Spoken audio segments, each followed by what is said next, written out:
saya kebetulan diberi tugas untuk memberikan paparan ya sedikit tentang salah satu penyakit respirasi. Kalau nggak salah ini kalian masuk di blok infeksi tropis ya, Dek ya.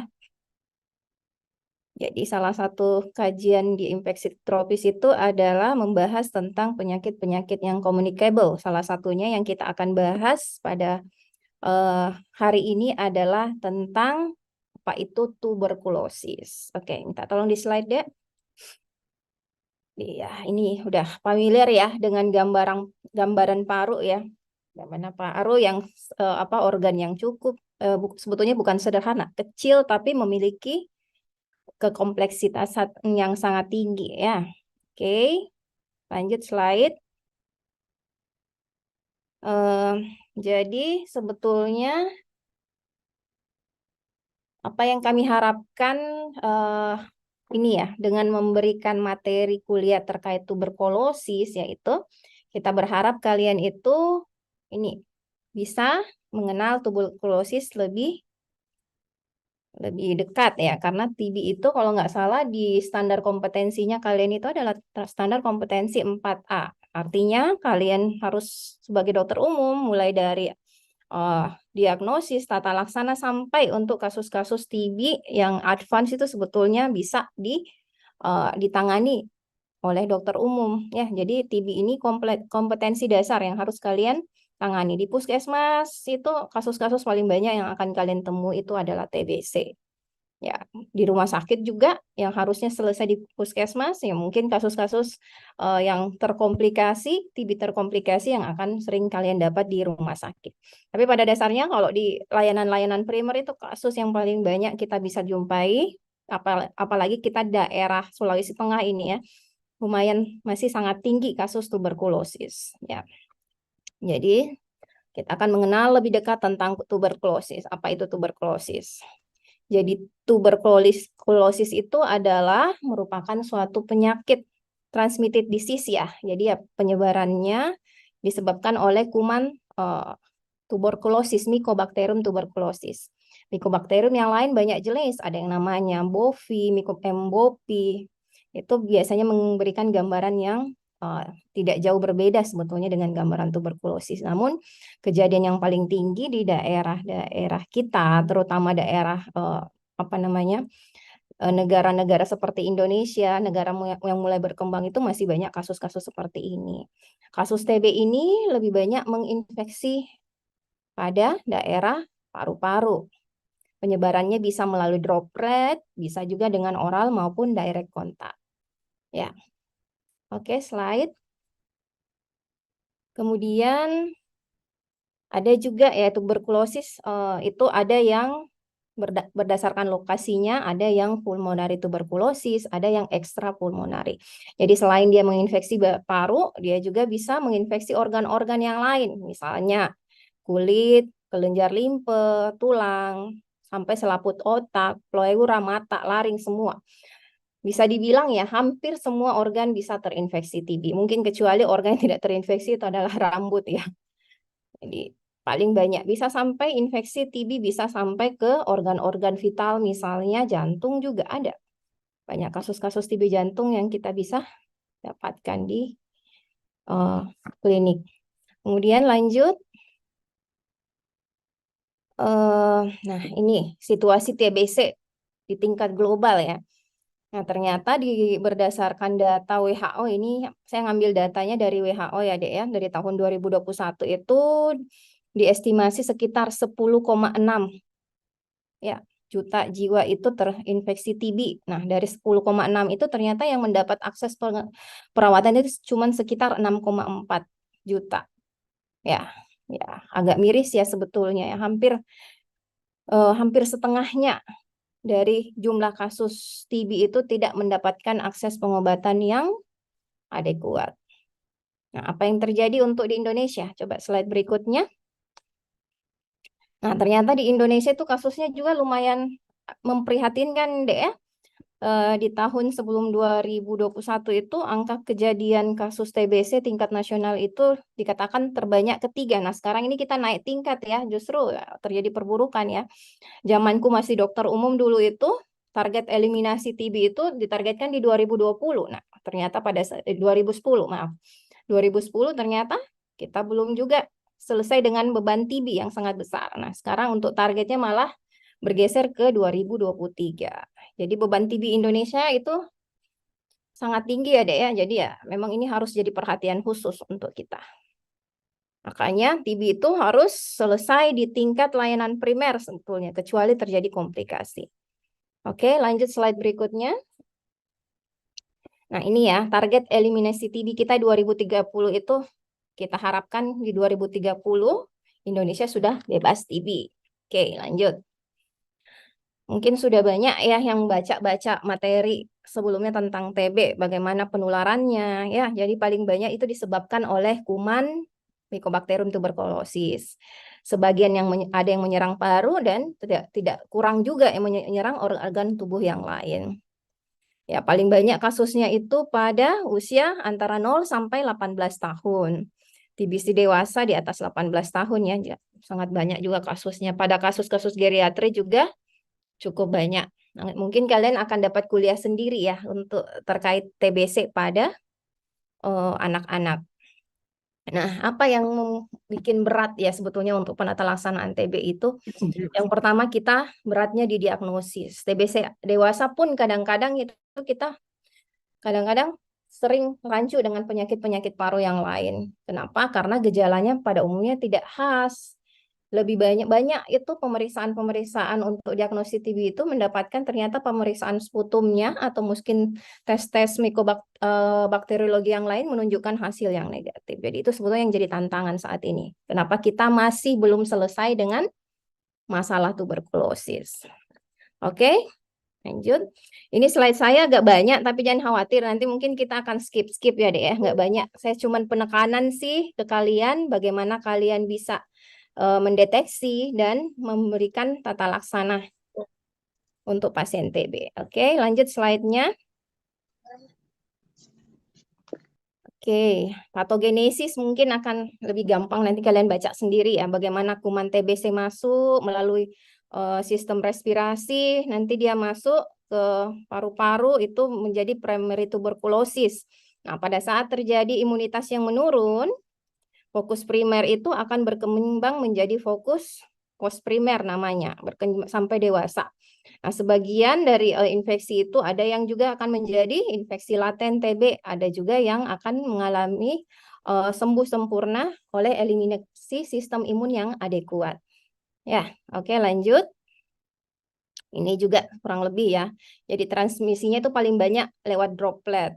Ya, jadi masuk ke paru-paru, biasanya ada yang sampai 6 bulan itu akan mengalami healing sempurna. Ya, ada juga yang akan berprogresi menjadi TB ya, TB laten, ada yang progresinya menjadi TB yang apa namanya istilahnya TB klinis ya. Lebih banyak sebetulnya yang nanti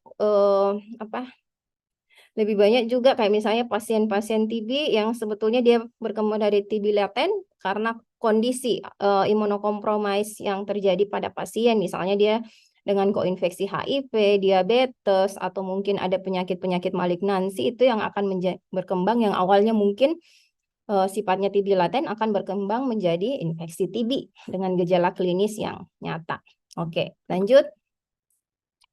Ya, apa yang sebetulnya mempengaruhi bagaimana faktor risiko penurunan TBC, tingkat penularannya, lama pajanan, daya tahan tubuh.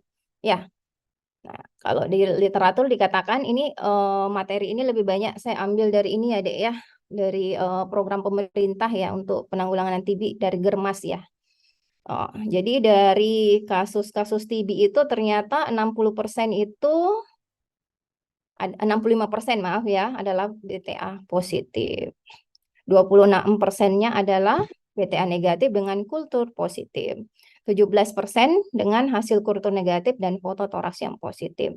Kalau untuk di Indonesia saat ini akses untuk pemeriksaan bakteriologi yang bisa kita capai dengan lebih luas itu ya pemeriksaan BTA ya, basil tahan asam dengan mikroskopik sputum, atau juga dengan pemeriksaan ada yang namanya tes cepat molekuler, kalau di klinik kita istilahkan TCM ya.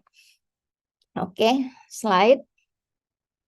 Kemudian ya ini sekilas ya, anak itu relatif lebih sulit dibanding dewasa karena biasanya mereka susah mengeluarkan sputum. Kemudian untuk TB dewasa sendiri juga kadang-kadang menunjukkan gejala klinis yang tidak khas dan banyak sekali kasus kita dapatkan, oh ternyata hasil pemeriksaan mikobakteriologisnya negatif. Nah, oke. Nih lanjut aja. Nah, patogenesisnya ya kalian bisa lihat sendiri ya, masuk lewat droplet, mungkin saya ulang-ulang lagi ya, masuk dalam apa namanya? Saluran nafas karena sistem imun yang baik, biasanya ada yang namanya makrofag. Makrofag itu yang membungkus fokus-fokus bakteri itu. Nah, kalau misalnya daya tahan tubuh seseorang menurun, makrofag itu akan menurun kemampuan untuk eh, melingkupi bakteri itu. Nah, biasanya dinding makrofag itu akan pecah dan terjadi begitu dinding makrofagnya pecah ya basil-basil yang berisi banyak-banyak apa namanya eh, basil-basil itu akan menyebar bisa lewat secara hematogen bisa juga secara limfogen. Makanya selain di paru-paru itu fokus infeksi TB bisa juga ditemukan di organ-organ lain. Paling sering di misalnya kelenjar limfe, bisa juga didapatkan di di sumsum tulang juga banyak ya sebetulnya ya, Dek, ya kasus-kasusnya. Kalau kita di klinik itu banyak kasus-kasus spondilitis TB, meningitis TB malah banyak juga kita dapatkan. Oke, lanjut. Nah, ini ya organ-organ bisa ke otak ya, bisa ke jantung, ginjal pun ada sebetulnya di tulang. Oke. Nanti kalian bisa baca mungkin lebih rinci ya soal patomekanisme ya. Oke, slide. Nah, ini spektrum infeksi dari sakit TBC. Ya, ini begitu seseorang terpapar kuman TBC, ya kuman itu akan masuk melalui proses inhalasi, masuk ke dalam saluran nafas, terperangkap di alveoli. Nah, di alveoli ini yang biasanya terjadi eliminasi kuman TBC oleh sistem imun yang sifatnya adaptif maupun inet. Nah, kalau misalnya kondisi ini dengan pasien dengan imunokompeten, dia bisa mengeliminasi kuman TBC, ada yang bisa dengan sempurna, ada juga yang mengeliminasi kumannya dalam bentuk infeksi TB laten. Jadi masih terdapat kuman atau bakteri TB dalam sistem paru, tapi tidak terjadi gejala sakit. Itu yang namanya infeksi laten. Jadi pasiennya terinfeksi tapi tidak menimbulkan gejala sakit TB. Ya. Kemudian ada yang namanya subklinis dan sakit TB. Ini kalian bisa lihat ya, kalau pasien dengan infeksi laten TB, TST ini tes ya, skin test ya. Kita biasa menyebutnya sebagai tes tuberkulin ya. Tuberkulin sensitif test, IGRA itu, imunogesek, kultur, sputum smear ini. Kalau pasien infeksi laten TB biasanya kita dapatkan tes TST dengan IGRA-nya positif. Di sakit TB pun bisa didapatkan seperti itu. Oke, lanjut deh slide-nya. Ini mungkin kita skip aja ya. Oke, tadi udah saya bahas ya, ada beberapa faktor yang bisa mempengaruhi penyebaran TB. Yang faktor dari agennya sendiri, jumlah bakterinya, berapa lama dia kontak dengan pasien, dan virulensi dari bakteri. Ada faktor pejamu, mulai dari umur ya, makin muda biasanya resiko terinfeksi. Gender, kalau nggak salah sih sekarang perbandingan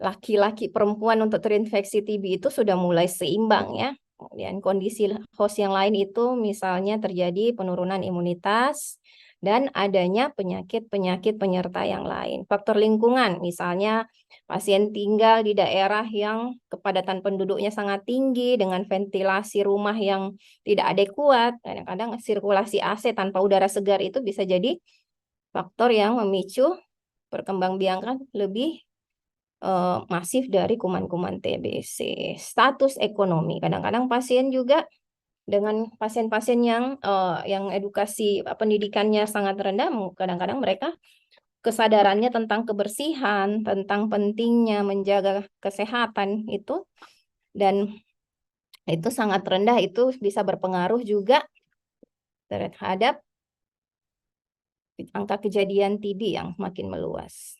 Ya, oke lanjut. Nah, bagaimana ini sebetulnya saya mau pembelajaran kita fokusnya di sini ya, Dek ya. Diagnosis dan bagaimana cara pemeriksaan TB pada dewasa. Oke, slide. Oke, diagnosis TB itu bisa ada 3 komponen yang bisa kita jadikan patokan untuk penegakan diagnosis TB. Yang pertama itu gejala klinis. Yang kedua itu bakteriologis. Dan ketiga adalah radio. Nanti kita bahas satu-satu. Ya, oke, slide. Nah, gambaran klinis TB. Ya, bagaimana kita dari anamnesis kita bisa menentukan, oh ini klinis TB apa yang bisa kita dapatkan. Di anamnesis yang pertama, batuk lebih dari 2 minggu, 2 atau lebih dari 2 minggu. Kadang-kadang bisa disertai batuk darah, ada sesak nafas, badan lemas, penurunan nafsu makan, penurunan berat badan, demam subfebris. Kadang-kadang ada satu gejala yang cukup khas juga untuk pasien TB itu adalah kebiasaan berkeringat di malam hari. Ya, oke, selanjutnya, jadi di gejala klinis itu ada yang sifatnya gejala respirasi, ada yang sifatnya gejala sistemik. Gejala respirasi tadi yang termasuk batuk dengan sesak nafas itu masuk gejala respirasi. Gejala sistemiknya ada penurunan berat badan, keringat malam, demam-demam, subfebris itu masuk gejala sistemik.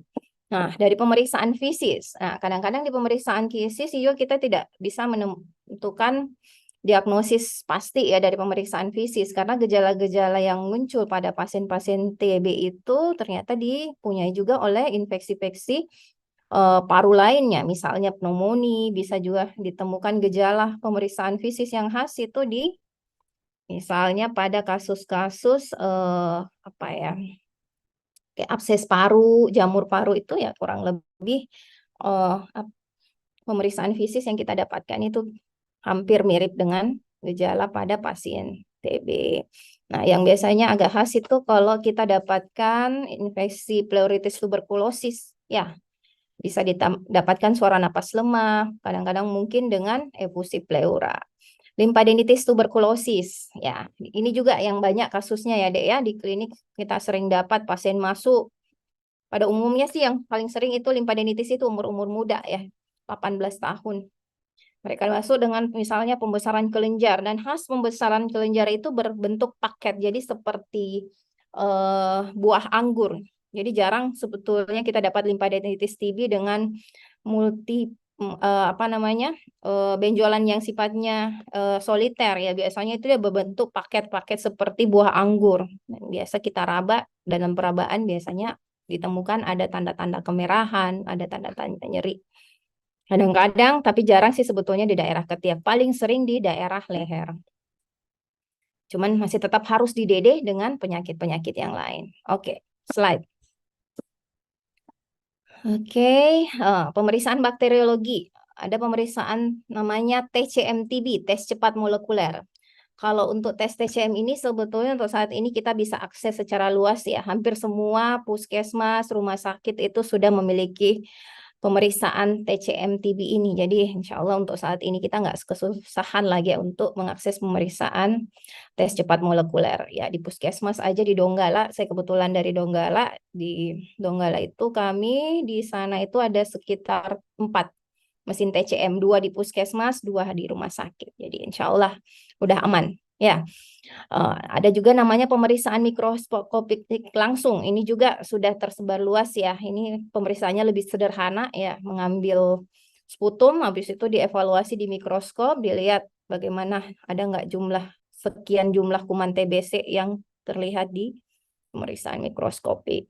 Kemudian pemeriksaan biakan. Nah, selalu dibilang biakan itu untuk kasus-kasus infeksi adalah gold standar ya.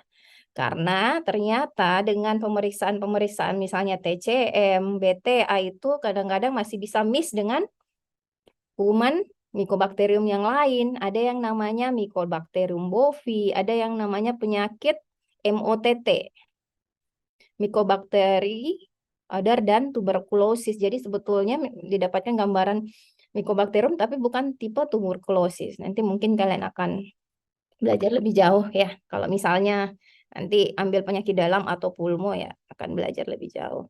Jadi gold standar untuk mengidentifikasi MTB itu adalah pemeriksaan biakan. Nah, apa kelemahannya biakan? Karena tidak semua rumah sakit, tidak semua fasilitas laboratorium itu memungkinkan untuk pemeriksaan biakan. Dan juga pemeriksaan biakan itu buku waktu yang agak lama, yang mungkin bisa sampai berbulan, 1 bulan, 2 bulan baru keluar hasil. Ya, oke lanjut. Nah ini kita udah bahas sih sebetulnya. Ini untuk pemeriksaan sputum ya. Jadi ini sangat penting. Biasanya kalau kita dapat pasien-pasien yang tidak bisa mendahakkan lendirnya, kita kasih dulu obat-obat ekspektoran ya untuk pengencer lendir, atau kita induksi sputum dengan pemberian nebulizer ya. Nah, kultur itu memang butuh waktu yang lama. PCR tadi itu yang TCM ya, Dek ya. Oke, lanjut. Nah, ini gambaran mikroskopiknya ya. Kalian ada ini nggak, Dek, kuliah untuk apa ya, mikrobiologi ya? Khusus untuk lihat kuman TB. Pernah? Ini yang ajari saya dulu waktu di puskesmas, ini perawatku ya. Justru mereka lebih jago ya untuk melihat kuman-kuman TB. Reanalis ya. Oke, lanjut. Kalau terlalu cepat atau terlalu lambat, minta tolong di ini ya, Dek ya. Nah, foto ronsen. Ya, foto ronsen ini adalah salah satu pemeriksaan yang cukup penting, Dek ya, pada kasus-kasus untuk tindakan diagnosis TB. Nah, ini dari foto ronsen kita bisa mencurigai suatu itu TB aktif atau inaktif dari gambaran toraksnya. Kalau TB aktif biasanya itu gambarannya lebih ke bayangan berawan, biasanya berada pada lobus atas paru. Kenapa lebih senang di lobus atas paru? Ya, karena lobus atas paru itu adalah area dengan oksigenasi yang cukup bagus di paru. Nah, kuman-kuman basil TBC ini sangat menyenangi daerah dengan oksigenasi yang bagus. Ya, gambaran lain yang kita bisa curigai sebagai TB aktif itu ada ditemukan kavitas, atau mungkin kita dapatkan gambaran bercak miliar, efisi pleura. Bisa bilateral, bisa unilateral. Tapi jarang ya, kalau penyebabnya karena infeksi itu paling banyak kasus efusinya itu unilateral. Ya, kemudian untuk gambaran radiologi yang dicurigai TBC inaktif bisa gambaran fibrosis, kalsifikasi, dan bisa juga penebalan pleura. Histopatologi, nah, penting ya untuk kasus-kasus TB ekstra paru. Ya, TB ekstra paru itu penting diagnosis dengan histopatologi. Bisa dengan teknik ada yang namanya FNAB, fine needle aspirasi. Ya, terutama kayak misalnya untuk yang limfadenitis pada TB ya, biopsi pleura juga bisa dilakukan. Ada biopsi jaringan paru bisa juga dengan tindakan bronkoskopi. Atau bisa dilakukan ada yang namanya bilasan bronkus ya. Biasanya itu tindakan bronkoskopi diikuti dengan pemeriksaan bilasan bronkus ya. Kemudian bisa juga biopsi aspirasi pada lesi di organ luar paru yang dicurigai TB. Nah, otopsi. Otopsi ya, kalau pasien sudah tidak tertolong lagi, kita mau tahu penyebab kematiannya apakah karena misalnya infeksi, ya bisa kelihatan dari hasil otopsi. Ya. Hain test, oke. Ini pemeriksaan yang lebih canggih ya. Ini tadi saya sempat bahas ya. Ada namanya non tuberculosis mycobacterium (NTM). Jadi gambarannya mirip-mirip dengan Mycobacterium tuberculosis.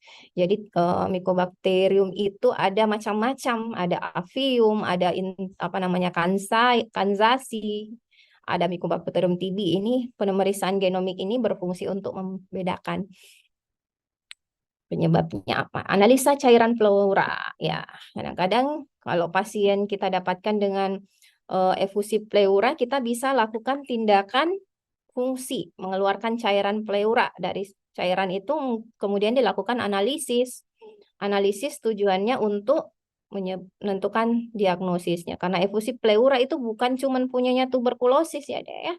Bisa pada kasus pneumonia, ada namanya pleuropneumonia para pneumonia, ada yang namanya bisa karena malignansi, bisa juga karena misalnya penyebabnya bisa dari apa?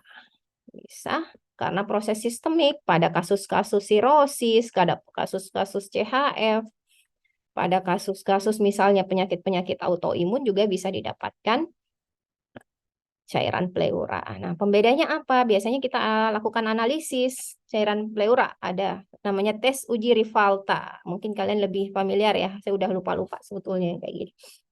Biasanya di pelajaran apa ya mikrobiologi ya. Kemudian kesannya cairan eksudat di mana sel limfositnya lebih dominan, jumlah glukosa rendah. Ada juga namanya pemeriksaan adenosin diaminase. Ini diambil dari cairan pleura juga. Itu digunakan untuk mendiagnosis TB. Ya, ini alternatif ya. Ada banyak alternatif sebetulnya. Karena kalau pasien-pasien TB itu, kalau kita periksa analisa cairan pleuranya, kadang-kadang kita tidak bisa mendapatkan gambaran, misalnya tidak didapat kuman TBC-nya, jarang sekali didapatkan kuman TBC. Makanya alternatifnya itu ada pemeriksaan analisa yang lain, ya. Contohnya ada adenosin diaminase. Ini kalau dia nilainya di atas 40 ya biasanya itu lebih spesifik ke arah efusik pleura karena TBC. Oke, lanjut. Ini gambaran fototoraks TB ya. Ini banyak variannya. Biasanya dia di segmen-segmen atas ya lebih sering deh. Nah, ini paru yang normal ya. Bisa dalam bentuk kavitas ya. Oke, lanjut. Ini yang gambaran menyerupai miliar deh. Kalau dia total-totalnya hampir seluruh lapangan paru, biasanya kita kategorikan dia sebagai TB miliar. TB miliar itu dulu di zamanku masih kuliah itu masuk TB ekstra paru. Ternyata sekarang sudah direkategorikan lagi. Ternyata dia dimasukkan sebagai TB paru. Oke. Ya, lanjut. Miliar. Ini bekas TB. Biasanya kalau bekas TB itu ini namanya destroyed lung ya deh ya. Jadi kita lihat ini pada umumnya bisa didapatkan pada pasien-pasien TB yang sudah inaktif atau bekas TB. Cuman hati-hati aja ya, bisa aja. Tetap klinis kalian harus, untuk kasus-kasus kayak gini, klinis harus tetap kalian perhatikan. Kenapa? Karena ada yang namanya reinfeksi, ada yang namanya TB relapse.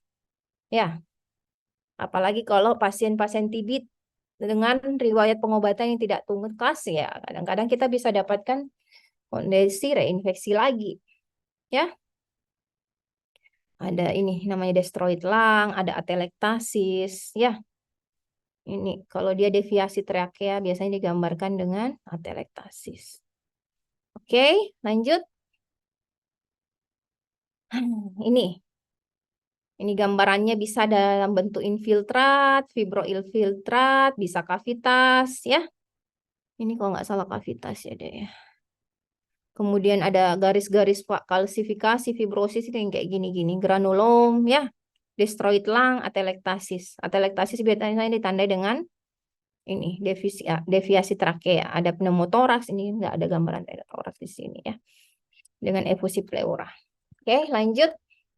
Ya, sekali lagi TB itu adalah great imitator ya, Dek ya. Ya, kita mungkin pada kasus-kasus tertentu mungkin tidak bisa mendapatkan gambaran klinis yang khas ya.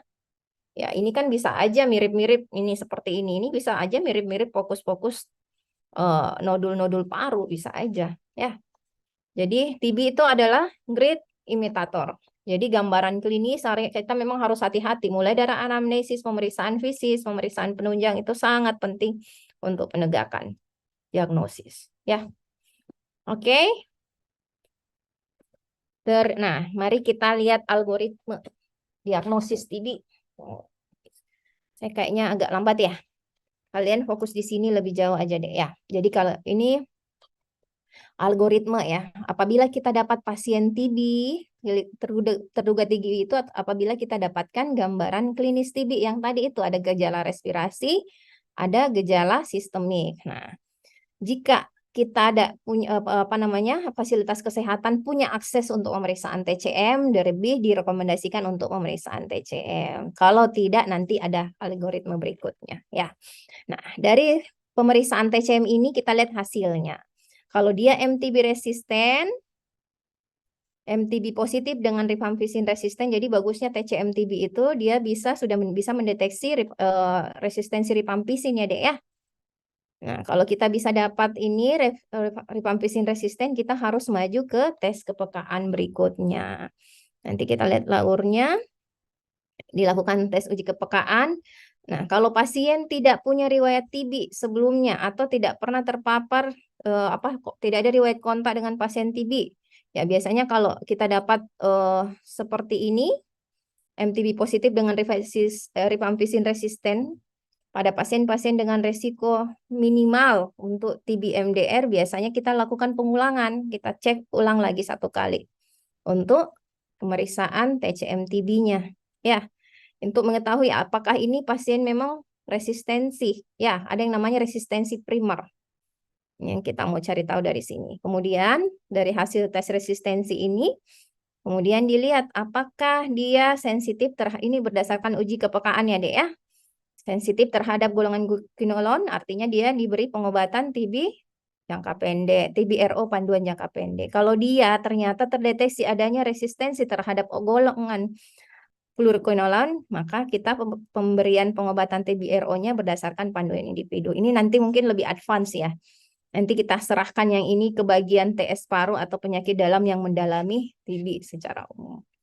Secara khusus maksud saya. Nah, dari pemeriksaan TCM, kalau MTB-nya positif, rifampicin sensitif, ya kalau memungkinkan uji kepekaan, ya silahkan. Tapi kalau tidak, ya udah kita bisa langsung treat sebetulnya pasiennya. Ya, karena tidak semua rumah sakit itu, tidak semua fasilitas kesehatan itu memiliki akses untuk pemeriksaan kultur ya, Dek ya. Kita saja di Palu, Sulawesi Tengah ini kita harus ngirim ke lab-lab luar, itu barangkali mungkin sekitar 1 bulan 2 bulan baru keluar hasil. Kemudian kalau MTB-nya positif, kemudian intermediate diulang lagi ya. Kemudian pengobatannya nanti disesuaikan berdasarkan hasil TCM terakhir. Kalau MTB negatif, nah kita lihat banyak kasus yang seperti ini. Pasien klinis positif dari pemeriksaan TCM didapatkan negatif. Ya, kita udah yakin banget ini pasien ini klinisnya udah sesuai banget ke arah TB. Nah, pada saat dicek TCM ternyata hasilnya negatif. Apa yang harus kita lakukan? Kita maju ke pemeriksaan radiologi. Jadi bukan terbalik ya. Selama ini di klinik, di rumah sakit itu kebalik ya. Pemeriksaan ini dulu, pemeriksaan radiologi dulu, baru ke TCM. Tapi memang kita rumah sakit settingnya lah karena kita harus bergerak cepat ya. Kalau akses pemeriksaan untuk radiologi memungkinkan lebih cepat ya kita bikin radiologi. Kecuali mungkin kayak di puskesmas, kamu belum punya, misalnya belum punya radiologi, ya minta TCM dulu. Kalau misalnya hasilnya negatif, maka maju kita ke pemeriksaan radiologi dan sambil kita menunggu hasil, kita memberikan terapi antibiotik spektrum luas. Ya, contohnya apa? Bisa dikasih golongan cefalosporin. Ya, jangan dikasih fluoroquinolone dulu, Dek. Ya, kita biasanya paling anti memberi pasien-pasien yang kita curigai TB dengan golongan fluoroquinolone. Kenapa? Karena fluoroquinolone itu adalah golongan line kedua untuk TB. Ya, ibaratnya kita udah pakai tembakan besar ya, jarak jauh ya, sebelum waktunya kita pakai itu kita sudah pakai, nanti takutnya nanti ternyata resistensi, kita nggak punya modalitas terapi yang lain. Nah, setelah pemeriksaan radiologi ternyata didapatkan abnormalitas baru dan tidak ada perbaikan klinis, ya udah kita treat dia sebagai TB paru sensitif obat dengan gejala klinis, namanya TB klinis. Nah, kalau misalnya pemeriksaan radiologinya tidak mengarah ke gambaran TB, kemudian setelah pemberian antibiotik spektrum luas kita ternyata ada perbaikan klinis, ya kemungkinan bukan TB. Atau sebaliknya begini, kalau misalnya gambarannya tidak nampak normal, gambaran parunya di radiologi nampak normal, kemudian tidak terjadi perbaikan klinis, boleh kalian ada yang namanya terapi adjuvantipus TB. Kalian bisa coba kasih OAT mungkin sekitar 2 minggu, kalau perbaikan klinis ya kemungkinan masih kalian boleh lanjut untuk pemberian obatnya. Oke. Slide berikutnya. Ini kurang lebih sama ya, Dek ya.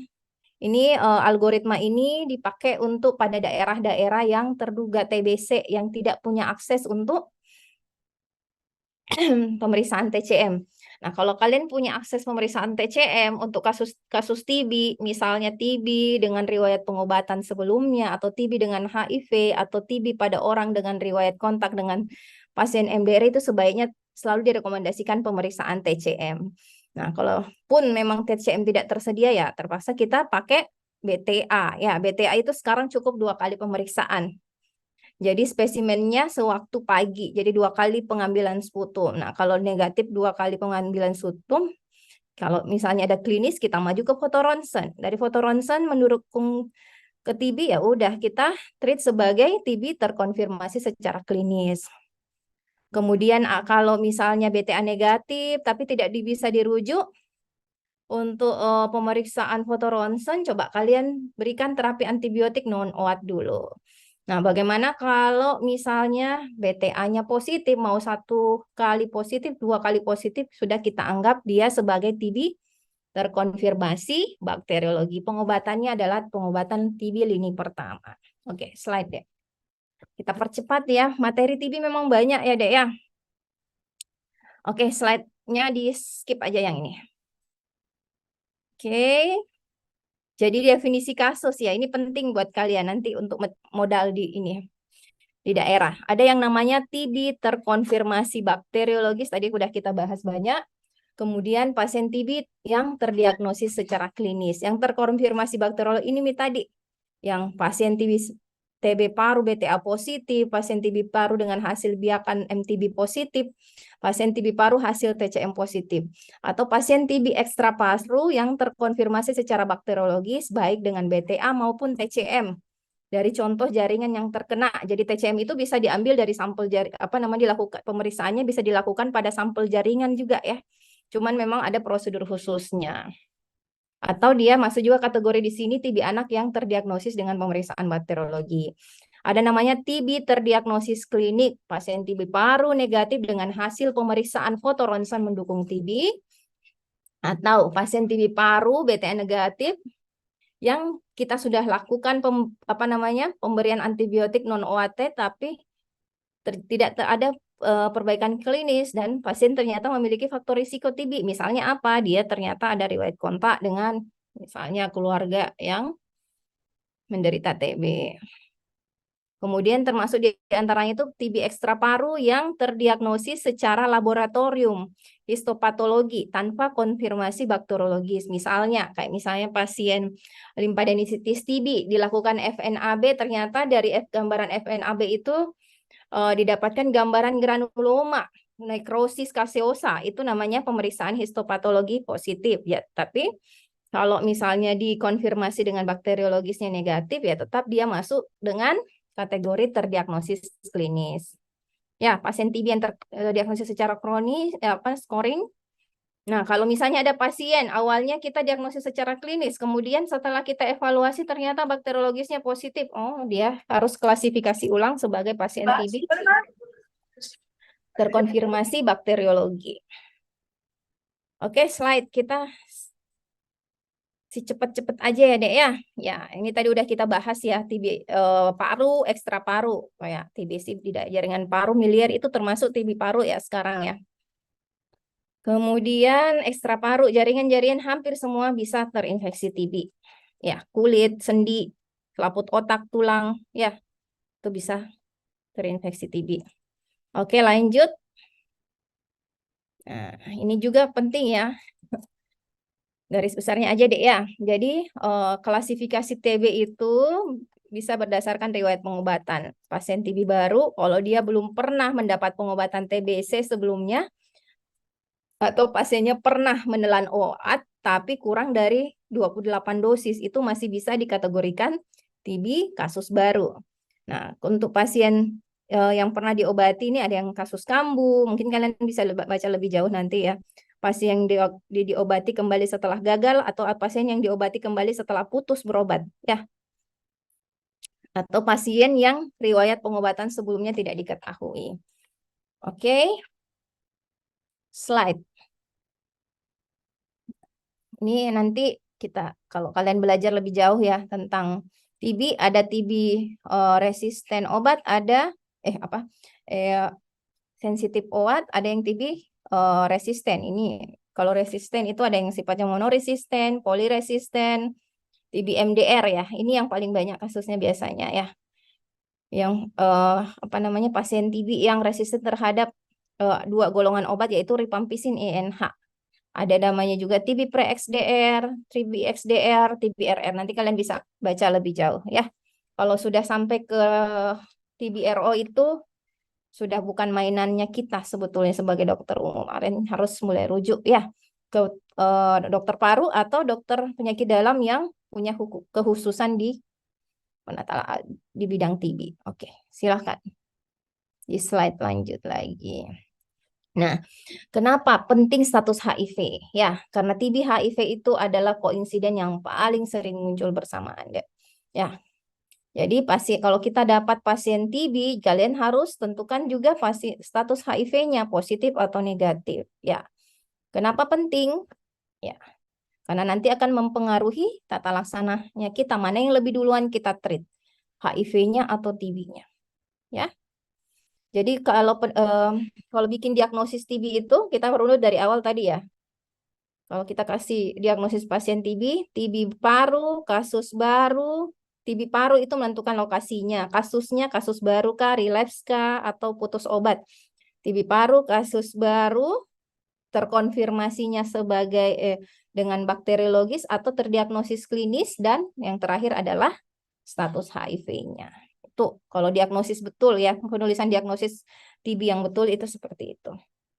Oke, lanjut. Kita percepat, nanti kalian baca aja ya. Nah, DD-nya bisa didede dengan pneumonia, ya bisa. Tumor, keganasan paru, jamur paru, penyakit paru akibat kerja. Ya, TB itu great imitator ya. Banyak penyakit-penyakit paru yang lain yang menyerupai gejala TB. Kalau saya di klinik itu, kalau semua ada pasien, karena mengingat kita insiden TB sangat tinggi ya, deh ya. Kalau ada pasien sudah di atas 2 minggu batuk, ya kita harus screening ke arah TB. Karena memang kita endemisitas TB itu sangat tinggi di daerahnya kita ya. Oke, lanjut deh. Tata laksana ya. Oke. Slide tata laksana pasien TB ya seperti biasa ya, mulai dari yang sifatnya suportif, ada medikamentosa. Suportif itu bagaimana istirahat, stop merokok, edukasi ya dalam bentuk edukasi ke pasien. Hindari polusi, tata laksana komorbiditas, misalnya TB dengan diabetes, TB dengan misalnya ada HIV-nya, ya, suportif juga dalam bentuk penata laksana nutrisi, pemberian vitamin. Medikamentosa inilah obat anti tuberkulosis. Oke, slide. Nah, obat TB itu ada banyak ya deh. Ada yang namanya pengobatan lini pertama ya, lini kedua. Lini pertama itu yang biasanya dipakai pengobatan standar TB untuk pasien-pasien TB sensitif OAT, yaitu salah satunya rifampicin, INH, pirasinamid, etambutol, streptomycin. Lini kedua ini yang biasanya dipakai untuk terapi-terapi TB resisten obat. IBRO ada dalam bentuk suntikan, kanamisin, amikasin, quinolon, ya, sikloserin, dan lain-lain. Oke, slide. Nah, ini WHO itu merekomendasikan panduan standar untuk TB paru kasus baru. Jadi ada namanya pemberian obat 2 fase ya, tahap intensif yang kemudian diikuti tahap lanjutan. Intensif itu pemberian terapinya dengan menggunakan KDT ya, KDT 4 macam obat yang ada rifampicin, isoniazid, pirasinamid, etambutol diberikan selama 2 bulan maaf. Kemudian setelah 2 bulan itu dilanjutkan dengan pemberian 4 bulan ya. Sekarang itu tidak rekomendasikan pemberian OAT fase lanjutan dengan mekanisme intermittent ya. Sekarang itu dosisnya adalah dosis harian. Jadi dulu mungkin awal zaman-zaman dulu itu untuk fase lanjutan itu pasien sisa diberikan 2 atau 3 kali seminggu ya, tapi sekarang ini lebih dianjurkan pemberian OAT secara dosis harian untuk fase lanjutan. Ya, INH dosisnya ya saya juga nggak terlalu hafal ya, kadang-kadang saya harus buka buku lagi.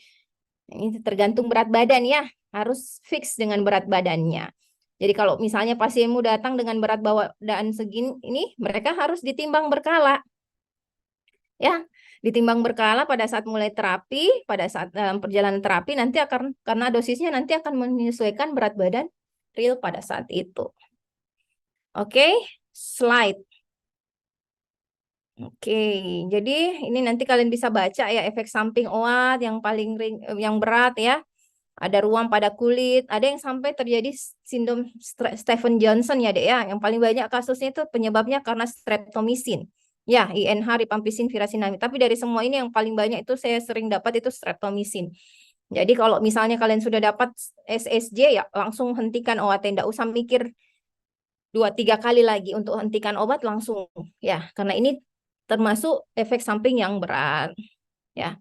Ada tuli juga streptomycin bisa bikin vertigo ya. Ada ikterus ya. Ikterus nanti dilihat kalau ikterus pasien dihentikan OAT. Kalau misalnya gangguan hati dilihat dulu gangguan livernya sampai derajat mana. Nanti dari situ ditentukan apakah pasiennya dilanjutkan terapi atau dilakukan penundaan. Oke, nanti kalian bisa baca ya slide. Ini banyak ya dek ya. Nanti saya ada share di ini. Di obrolan itu PNPK yang kita pakai. Kalian cukup belajar itu aja. Ya. Untuk pedoman TB ya. Oke, ini kalian bisa baca. Oke, slide. Oke. Bisa lanjut slide lagi dek. Ini nanti. Ini sekedar tahu aja ya. Tata laksana TB resisten obat slide. Ya. Oh salah, ini kebalik ini. Jadi kadang-kadang pada pasien-pasien TB itu kita bisa lakukan pemberian kortikosteroid ya. Pada kasus-kasus apa? Pada kasus-kasus TB yang berat, misalnya TB meningitis TB, TB miliar, dengan TB dengan pleuritis atau perikarditis, dan pasien TB dengan insufisiensi adrenal. Ya, oke, slide. Oke, ini nanti kalian baca ya, bagaimana itu dikatakan monoresisten, poliresisten, MDR, pre-XDR, ada semua nanti buku. Siap. Oke, slide. Ini saya ini aja. Ini alur diagnosisnya ya, kalau pasien terduga TB, tadi mungkin sudah penjabaran dari yang bagian yang sebelumnya saya jelaskan ya. Oke, slide. Nanti kalian ini boleh di-share ya, Dek ya. Oke. Ini ada obat-obat yang sering digunakan pada pengobatan TBRO, kanamisin, ethionamid, isoniazid ya, moxi, clopasimin. Kenapa? Golongan fluoroquinolone itu sebaiknya dihindari dulu pada pasien-pasien yang masih kita curigai TB. Ya, karena itu sebetulnya modalitas keduanya kita. Jadi lini kedua. Kalau kalian sudah pakai lini kedua di awal, apa namanya nanti dipakai kalau dia resisten lagi dengan obat lini kedua. Oke, lanjut. Slide-slide nih, Dek. Dek Ji, ini sebetulnya ini bahan-bahan materi ini saya ambil dari materi pelatihan TB ya sebetulnya ya, Dek ya. Nanti kalian bisa akses. Ada saya kirim di ini di obrolan, bisa kalian buka-buka di situ. Oke, lanjut. Lanjut aja. Oke, lanjut. Nah, pada kehamilan.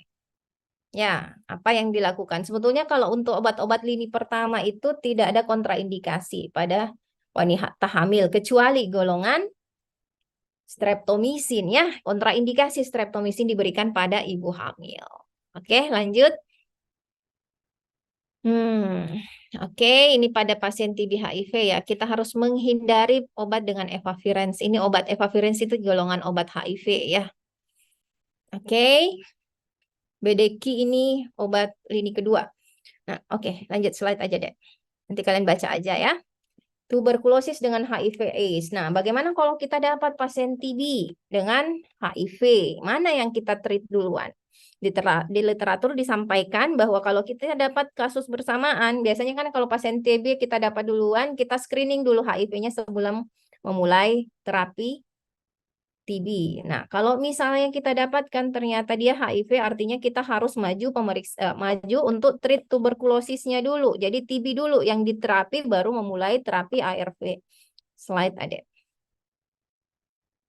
Jadi itu 2-8 minggu ya. ARV harus dimulai 2 minggu setelah pengobatan TB. Kenapa? Karena yang kita lihat paling banyak efek samping sebetulnya yang harus kita perhatikan. Ya. Kemudian slide, kalau ARV-nya dimulai duluan, biasanya gejala klinis TB itu di ARV itu kalau kita mulai sebelum pengobatan TB, biasanya akan terjadi sindrom pulih imun. Jadi gejala imun yang meningkat. Jadi biasanya ditandai dengan gejala klinis yang memberat. Makanya itu TB harus di-treat dulu sebelum pemberian terapi ARV-nya. Minimal 2 minggu, 2 sampai 8 minggu. Tidak boleh terlalu lama, tidak boleh terlalu cepat. Oke, kecuali pada kasus HIV yang berat ya bisa aja mungkin dipertimbangkan bersamaan dengan TB-nya. Tapi itu pada kasus ini dibilang di sini mendiagnosis TB, kadar CD4. Oh ya. Oke, lanjut.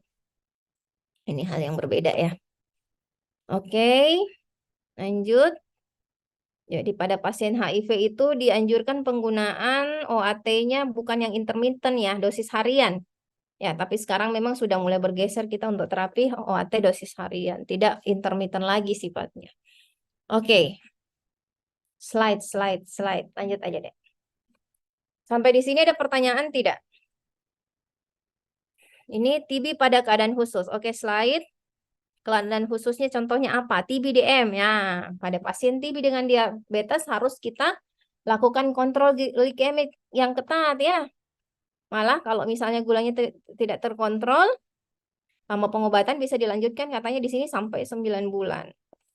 Hati-hati juga interaksi obat TB dengan obat DM. Makanya sebetulnya itu para DM yang tidak terkontrol itu sebaiknya kita switch pengobatannya ke pengobatan dengan menggunakan insulin karena biasanya ada interaksi-interaksi obat yang bisa terjadi selama pengobatan. Ya, dianjurkan mengganti ke insulin. Tapi kalau tidak ya mau bagaimana lagi kan? Misalnya kadang-kadang kan pasien kalau gula darah tidak terlalu tinggi ya kita juga berpikir 2 kali untuk mengganti ke insulin karena insulin juga kan ada efek hipoglikemi ada ya, hati-hati. Oke, lanjut. Kelainan hati. Kalau misalnya pasien TB yang kita treat itu sudah terjadi komplikasi ke hati, ya kita lihat dulu. Jadi komplikasi yang paling sering itu adalah hepatitis akut atau gambaran klinis yang kita sebut ikterik. Jadi pasiennya minum obat tiba-tiba dia mual muntah, kuning matanya. Hati-hati. Kita harus kalau sudah mulai terjadi ikterus kita diwajibkan untuk menyetop obatnya dulu. Ya, distabilisasi dulu baru dimulai ulang pengobatan TB-nya. Nah, pada saat pasien sudah pernah pengobatan TB, terus terjadi komplikasi, misalnya hepatitis akut, kita selesaikan dulu, kita kita treat dulu gangguan hatinya, habis itu kita mulai OAT. OAT-nya tidak seperti yang sebelumnya, OAT-nya biasanya kita beri OAT dosis lepasan. Ya, dosis lepasan misalnya etambutolnya terpisah, pirasinamitnya terpisah, itu diberikan ada namanya desensitasi. Jadi masuk satu-satu obatnya, ditingkatkan dosisnya sampai dosis maksimal. Nah, habis itu setelah satu obat masuk, ganti ke obat berikutnya. Obat kedua misalnya pirasinamid, diikuti rifampisin, dan terakhir. Kalau bagus ya bisa dengan dosis full kita kasih. Oke, slide. Jadi, kasih lanjut. Nanti kalian baca aja ya, Dek ya. Kalau mau dibahas panjang, memang TB itu luas sekali ya. Oke, nah.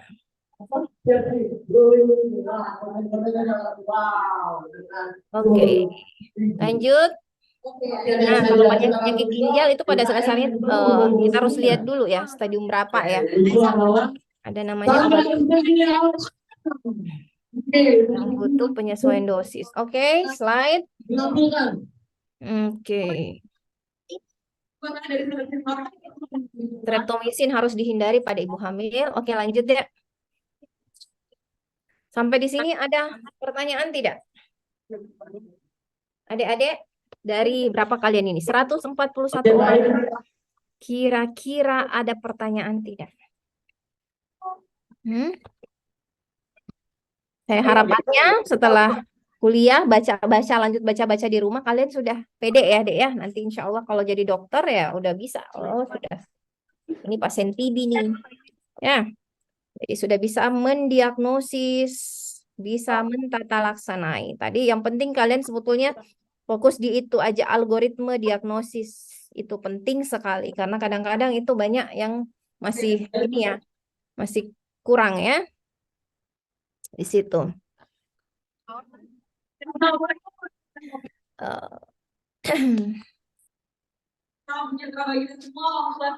Jadi begini, patogenesis itu lebih banyak berkeringat pada malam hari ya. Kenapa? Mungkin karena patogennya lebih aktif di malam hari ya, Dek. Ya, aktivitas saya sih sebetulnya tidak terlalu mempelajari tentang ini, ada pertanyaannya dari temenmu ya. Apakah ada proses patogenesis yang clear mengapa pasien TB mengalami keringat lebih banyak di malam hari, lebih memberat pada malam hari? Ya, ini bisa jadi disebabkan ternyata kalau jadi dari sifat-sifat patogennya sendiri bisa lebih aktif di malam hari ya. Nanti kalau coba baca, saya tidak terlalu paham sih dengan yang ini ya, patogenetisisnya kenapa lebih banyak di malam hari. Dan memang terbukti ya, kalau kita anamnesis pasien itu pada umumnya mereka itu normal di pagi hari, nanti malam hari baru berkeringat lebih banyak. Kemungkinan itu dari sifat patogen TB-nya itu sendiri. Kemudian ada pertanyaan kedua. Sambil menunggu hasil TCM, apa yang dokter umum lakukan? Dokter apakah beri obat lini 1? Jadi begini, nggak usah sebetulnya terburu-buru deh memberi, kita lihat klinisnya pasien. Kita nggak usah terburu-buru langsung obat dulu. Tadi ada alurnya, kalau pasien dengan klinis kita misalnya TCM, biasanya sih sambil, ini kan TCM sebetulnya hasil pemeriksaannya bisa dalam hitungan jam kita dapatkan ya. Ya, itu cuma butuh waktu sekitar 2 jam kalau nggak salah itu TCM. Jadi sebetulnya nggak harus nunggu terlalu lama untuk TCM. Kecuali misalnya kalian TCM-nya dikirim ke center-center yang lain,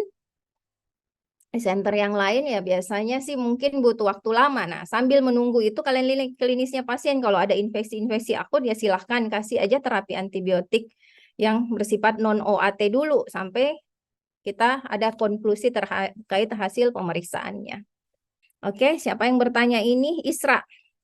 Isra, nanti kamu cari ya patogenesisnya ya, deh. Kalau setahu saya sih terkait dengan apa sifat-sifat patogen TB itu sendiri ya. Mungkin juga ada kaitannya dengan kita punya sistem imun ya. Yang sifat yaitu makrofag itu mungkin aktifnya lebih banyak di malam hari. Jadi gejala-gejala peradangan infeksinya lebih cenderung didapatkan di malam hari. Demam di TB juga itu kadang-kadang tidak terlalu khas ya, Dek. Kadang-kadang demamnya coba demam sumber. Jadi nggak sampai yang sampai suhu 38, 39 ya. Kadang-kadang demamnya mungkin cuma 37,5, 37,7 ya. Mungkin cek di situ aja. Oke? Nur Isra, bagaimana, Dek? Ada pertanyaan lain?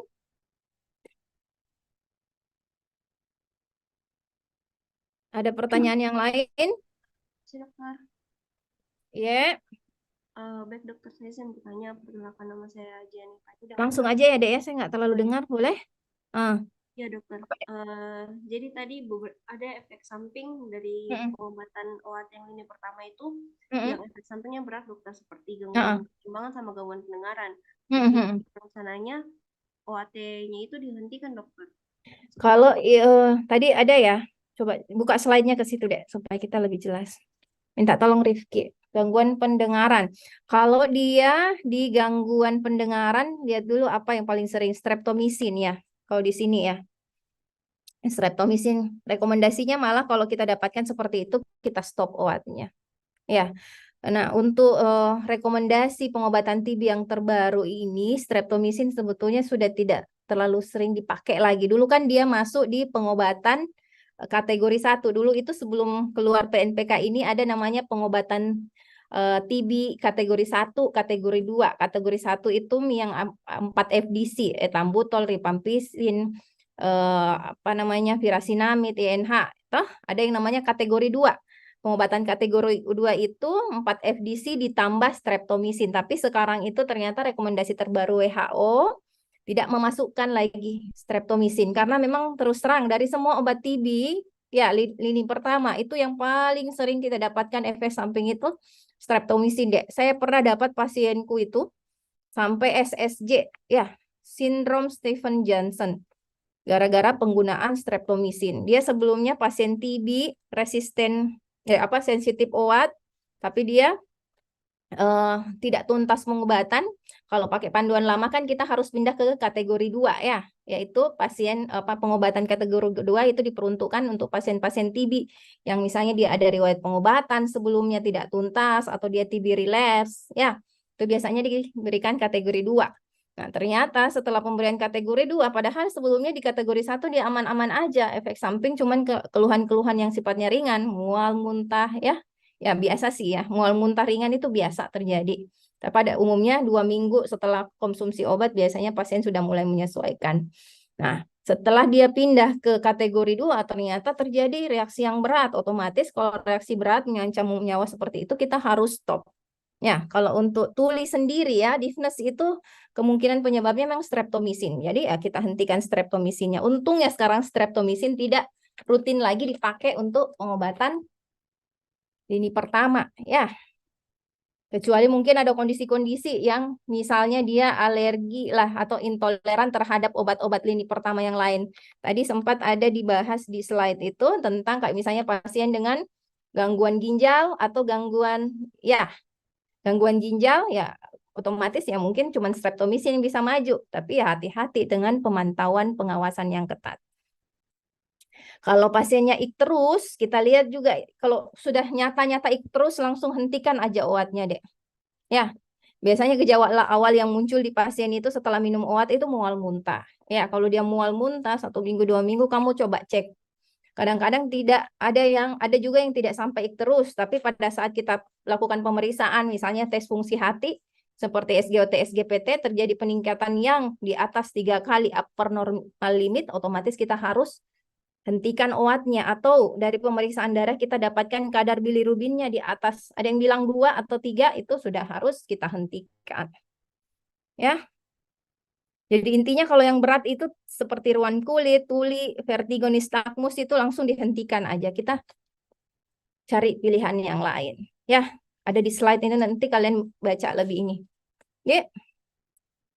Kalau yang ringan-ringan masih boleh dilanjut deh ya, mual muntah apa itu sebetulnya masih boleh sambil kalian pantau ya.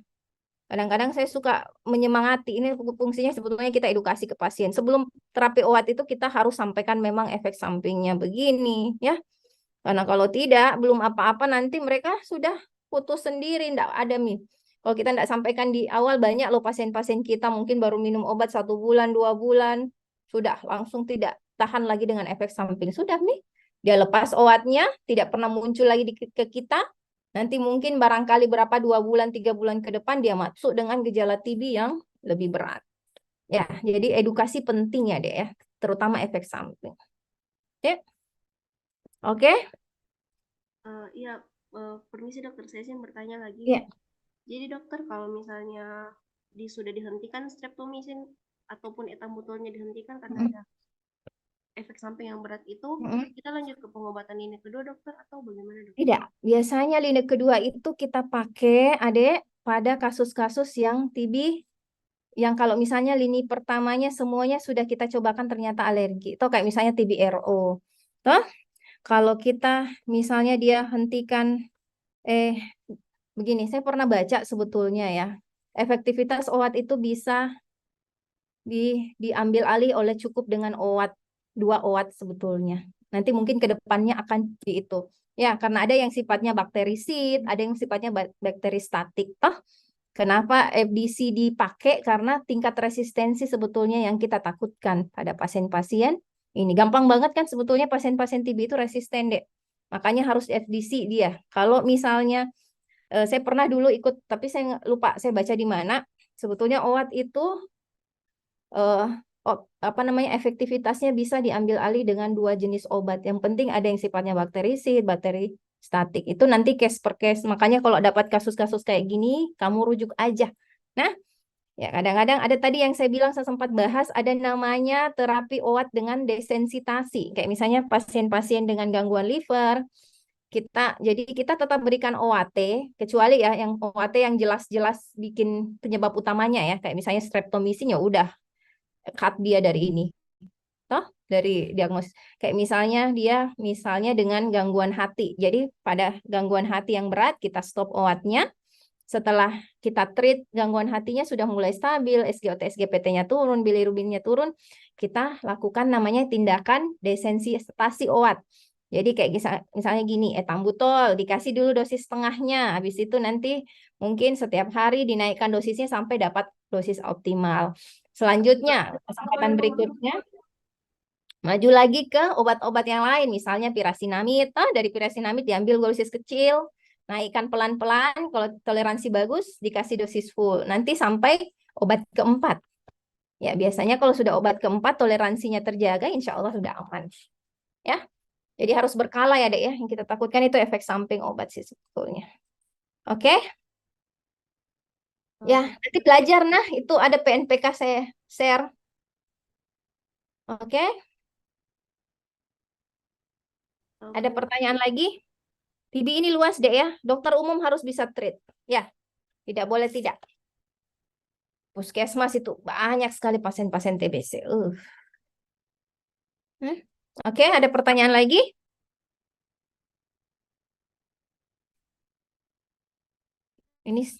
Ini buku tuh absensi nggak ya, Dek? Nanti mungkin ketua angkatannya bikin absensi ya, 144 orang. Berapa totalnya sih yang ini yang harusnya hadir? Permisi 100. dok, 145 dok. Oh ya, artinya 2 orang ya? 2 orang Permisi yang dok, tidak iya masuk. dok. Ya, nanti Rifki bikin ya absensi aja ya. Atau yang bikin sama kayak kuliah-kuliah sebelumnya deh ya. Oke, ada Oke. pertanyaan lagi? Rifki, Sejauh ini belum ada dok. yang lain? Nanti sampai ketemu di rumah sakit ya. Ini semester berapa ya? Ini Sudah baru masuk semester 7 dok, semester semester 7. akhir. Ya. Bukan baru masuk, namanya nih Rifki. Semua selesai kamu Rifki. Ada pertanyaan? Ega, mana Ega? Tadi saya lihat ada Ega. Ada Ega nggak di sini? Gania. Ada Gania Ramadhani Rifki di sini. Satu angkatan kamu. Ada dok, ada Ega di dalam. Ega, mana kamu Ega? Ada pertanyaan Ega? Tidak muncul nih Ega. Oke, saya rasa cukup ya. Nanti kalau ada yang mau share-share, mau bertanya-bertanya silahkan. Ya, nanti untuk ujian, saya kan diminta untuk ini ya, bikin soal juga toh untuk ini. Insya Allah tidak bakal jauh-jauh dari sini. Oke? Ya dok, baik dok. Oke deh, sip. Itu yang apa namanya, yang PowerPoint itu kamu bisa share untuk teman-temanmu. Itu lebih banyak PowerPoint yang saya buat itu lebih banyak saya ambil dari pedoman tata laksana TB yang dikeluarkan oleh Kemenkes ya deh ya. Oke, sebetulnya cukup belajar dari situ aja. Dari A sampai Z-nya TB udah lengkap semua di situ. Oke, saya rasa cukup untuk hari ini. Terima kasih untuk ininya, perhatian adik-adik semua. Semoga ada manfaatnya ya. Oke, kalau ada yang kurang mohon dimaafkan. Kalau ada yang mau diskusi di luar, misalnya insya Allah nanti tidak lama lagi kalian masuk ini ya, masuk klinik ya, sampai ketemu di rumah sakit ya. Oke, saya rasa cukup. Saya tutup. Saya duluan ya. Assalamualaikum warahmatullahi wabarakatuh. Waalaikumsalam. Terima kasih banyak dok. Terima kasih banyak dokter. Warahmatullahi wabarakatuh.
Hey, Prit.